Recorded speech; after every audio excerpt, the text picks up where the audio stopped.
A federal judge has rejected a wrongful termination lawsuit against Yale University from a former psychiatrist at the school who says that she was fired for comments she had made about Donald Trump and his mental health as well as violence. We're very lucky to be joined on the show once again by that psychiatrist, Bandy Lee. Welcome back to the Damage Report. Thank you for having me back. So we have this development that obviously we have to discuss. Now, we've talked about this topic numerous times over the past few years, and you believe that it resulted in your termination from Yale. Could you catch us up a little bit on your legal efforts? Yes, I filed a lawsuit against Yale after they terminated my contract. After 17 years that I've been teaching at Yale School of Medicine and Yale Law School, shortly after I made a comment about Alan Dershowitz, they had been tolerating my speech for the previous 3.5 years that I was speaking up against Donald Trump and the dangers he posed on the nation. But when I spoke up against Alan Dershowitz as an extension of that danger, he wrote to Yale University, and within 48 hours, the university responded. And the next thing I knew, I received a termination letter.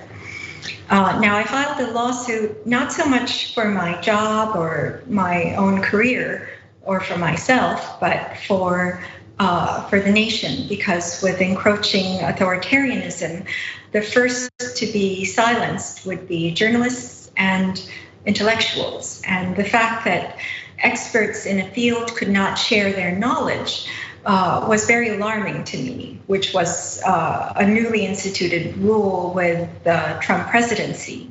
The American Psychiatric Association, which is the only association that has the rule, called it a reaffirmation, but in fact, they took out an outdated rule that is not really a rule and used it as a kind of a gag order on the profession and intervened quite assertively and unprecedentedly on speech, public speech of all mental health professionals, not only psychiatrists and not only members of the association.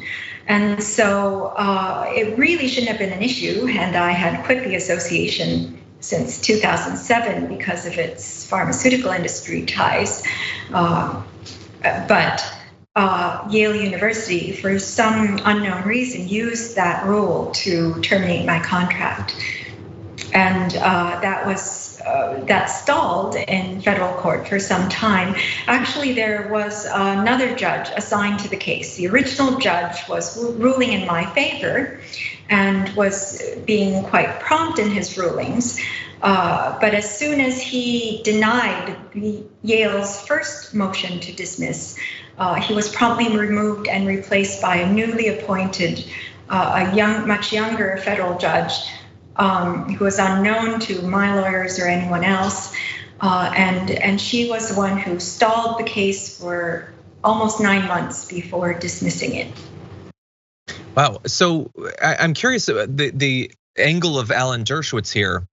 Why do you feel like that they might have been willing to tolerate your comments about a much more high profile political figure in Donald Trump? And we talked about him many times. And by the way, as a small side note, the fact that you had predicted that he would encourage violence, he did end up helping to inspire the insurrection. So you were vindicated in that. But in any event, why do you feel like Alan Dershowitz was the line there? What was the discussion about, and why do you feel like he was the trigger point for you being fired?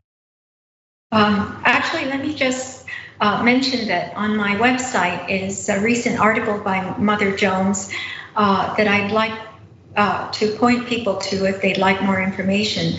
My website is bandylee.com, BANDYLEE.com. There's also a tab about the lawsuit itself, and people can sign petitions if they would like. Why was Alan Dershowitz a turning point? Well, many say that it has to do with funding. Universities are clamping down on speech like never before because funders are very quick to pull funding or support when speech is inconvenient to them. And this, I believe, is one of the most alarming signs that have happened during this period since the Trump presidency, not just the American Psychiatric Association going against all ethics, all tenets of medical ethics to silence professionals trying to protect the public, which is one of our primary duties as physicians. And then the university that is supposed to protect speech, free speech. It is one of the few areas where knowledge is shared in ways that are independent of any other ties to industry or politics or any other area. In fact, they distorted the Goldwater rule to say that psychiatrists are prohibited from diagnosing a public figure without examining them. Well, it's the examination itself that makes one no longer independent, because the person would be a patient, no longer independent to make a comment that is not politically or financially or otherwise conflictual. And so to stop speech by individuals who are independent intellectuals, scholars, and experts in their field is precisely what universities are forums to protect from, and yet they have become a primary source of this kind of censorship. And I believe that the severe reaction on their part was to make an example out of my case as well, to warn future experts who would speak up. And that is why I launched the lawsuit in the first place. It's for the public good, and I will not give up. I intend to appeal.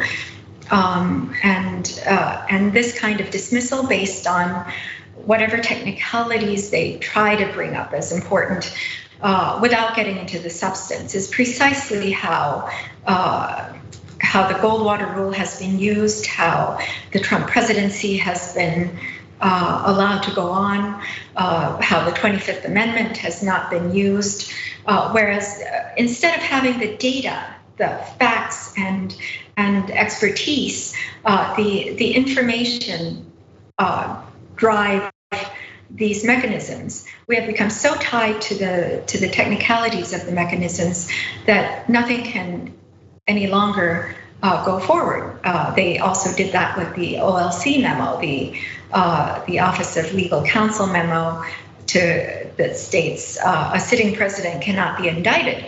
Well, it turns out simply to be a memo, an internal memo that has no legal basis.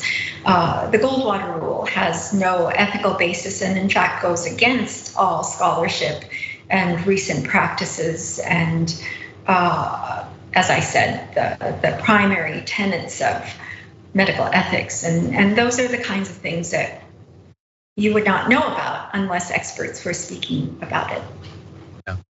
Well, I'm glad to hear that you will be appealing the decision.